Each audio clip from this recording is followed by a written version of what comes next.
শান্তিতে নোবেল পুরস্কার মার্কিন প্রেসিডেন্ট ডোনাল্ড ট্রাম্পের জন্য একটি চরম আকাঙ্ক্ষার বিষয় হয়ে দাঁড়িয়েছে। ট্রাম্পের কাছে এই পুরস্কার এখন আবেগ ও আকাঙ্ক্ষার প্রতীক। আর তার জন্য হোয়াইট হাউসে নৈশভোজী যেন জাদুকরী টোটকা হিসেবে আবির্ভূত হয়েছে।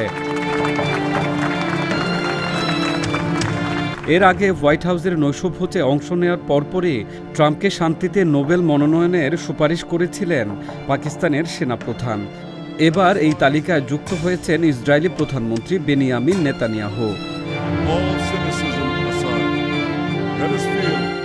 7 জুলাই সোমবার রাতে হোয়াইট হাউসের নৈশভোজে অংশ নিতে এসে মার্কিন প্রেসিডেন্ট ডোনাল্ড ট্রাম্পকে একটি বিশেষ উপহার দেন নেতানিয়াহু, একটি চিঠি, যাতে ট্রাম্পকে নোবেল শান্তি পুরস্কারের জন্য মনোনয়ন দেওয়া হয়েছে।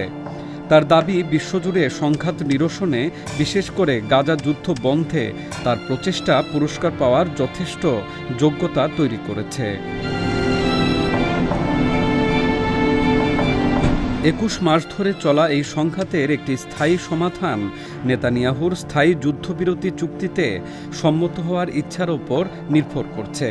সোমবার হোয়াইট হাউসের ব্লু রুমে নৈশভোজের সময় ট্রাম্প এই বিষয়ে নেতানিয়াহুকে চাপ দেওয়ার পরিকল্পনা করছিলেন।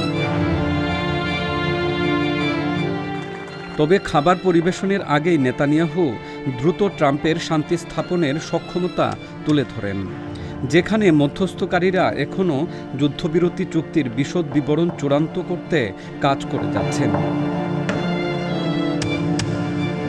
নেতানিয়াহু টেবিলের অপর প্রান্ত থেকে ট্রাম্পের হাতে চিঠিটি তুলে দিতে গিয়ে বলেন, তিনি অর্থাৎ ট্রাম্প আমাদের কথা বলার সময়ও একের পর এক দেশে, একের পর এক অঞ্চলে শান্তি স্থাপন করছেন। তাই আমি আপনাকে, মিস্টার প্রেসিডেন্ট, নোবেল পুরস্কার কমিটিতে পাঠানো চিঠিটি দিতে চাই। আপনাকে শান্তি পুরস্কারের জন্য মনোনয়নের চিঠি এটি, যা আপনার প্রাপ্য এবং আপনার এটি পাওয়া উচিত। ট্রাম্প এই অপ্রত্যাশিত ঘোষণায় মুগ্ধ হয়ে উত্তর দেন, আপনাকে অনেক ধন্যবাদ, এটি আমি জানতাম না, দারুণ, বিশেষ করে আপনার কাছ থেকে এটা পাওয়া খুবই অর্থবহ, আপনাকে অনেক ধন্যবাদ বিবি। এর আগে হোয়াইট হাউসে এক বিরল মধ্যাহ্নভোজে অংশ নিয়ে পাকিস্তানের সেনাপ্রধান ফিল্ড মার্শাল আসিম মুনির প্রেসিডেন্ট ডোনাল্ড ট্রাম্পকে নোবেল শান্তির জন্য মনোনীত করার ঘোষণা দেন। পরে পাকিস্তান সরকার এ নিয়ে বিবৃতিও দেয়।